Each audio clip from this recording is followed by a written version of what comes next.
All right, good morning, Physics A. I want to talk about how to do our first lab where we collect distance and time data on somebody moving.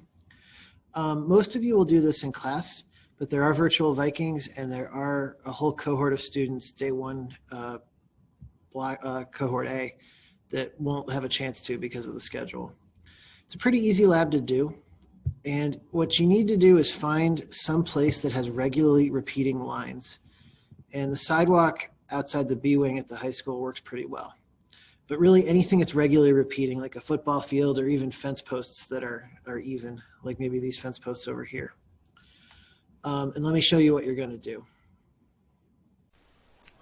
You're going to, in your mind, mark off different spots along the grid. And you're going to use these as kind of a course. So if you look at me standing here at a start line, the places where I want to take my time are spread out evenly down the course. And I'm going to do every 2 marks on the sidewalk. So this would be the first place I take my time. That would be the second. And that would be the third. All right, so I'm fixing to start. Ready, set, go. And as I go down, I'm going to press the lap button here. And then I'm going to press it here. And now I'm going to press it here. So the only thing is I kind of slowed down to show you where I wanted you to press the lap button on your phone. What I'd like you to do is one smooth continuous motion. And you're going to do that 3 times. Once fairly slowly, once kind of medium walking speed, and once as fast as you can without dropping your phone. So this is what it'll actually look like.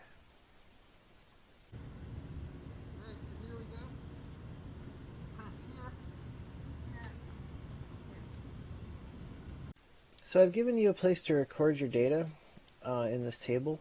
Notice ultimately I need the time in seconds and the distance in meters. So let's talk about how to get each of those. As far as the time in seconds goes, it's going to depend on what your phone actually reports for data. So this is my Android, and this right here is the data. That's when I hit the lap button at Mark 2, Mark 4, and Mark 6.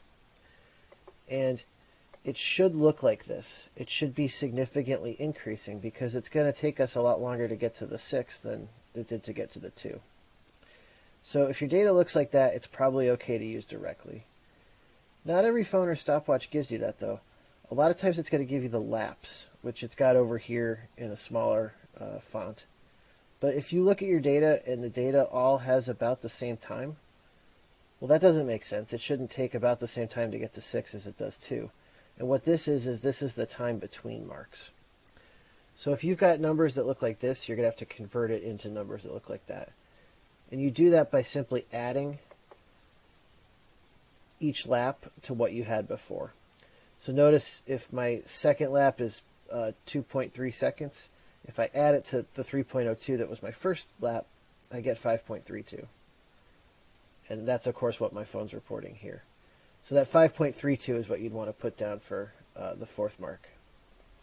And then, again, if lap 3, you just add it to your total time to get to the 4th mark. And that's what you record for the 6th mark. So you can create a running total if you have to. But a lot of phones will report both. As far as the meters go, you're going to have to report number of marks into meters. So the easiest way I know to do that is to go out and measure the distance between marks. So 1 mark on the stuff I used, and what most people use, is about 1.5 meters. It's actually 1.52 meters. So what you'll do to get the distance to the 2nd mark, the 4th mark, and the 6th mark, this would be 2 times 1.52, 4 times 1.52, 6 times 1.52. If you didn't use these markings, you're going to have to make that measurement yourself. After you have all your data recorded for your 3 different speeds, you're going to go to this video, and this is going to tell you how to analyze the data. Now, I recorded this for an earlier version of this lab where I had students in the hallway doing a number of different activities: crab walking, crawling, walking, and running. So if you hear people saying that in this video, don't be surprised. But it's essentially going to teach you how to do the same data analysis. It's going to go through building the graph and drawing a best fit line and getting the slope.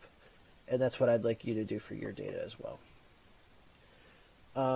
We'll talk about conclusions and how to write them next time I see you.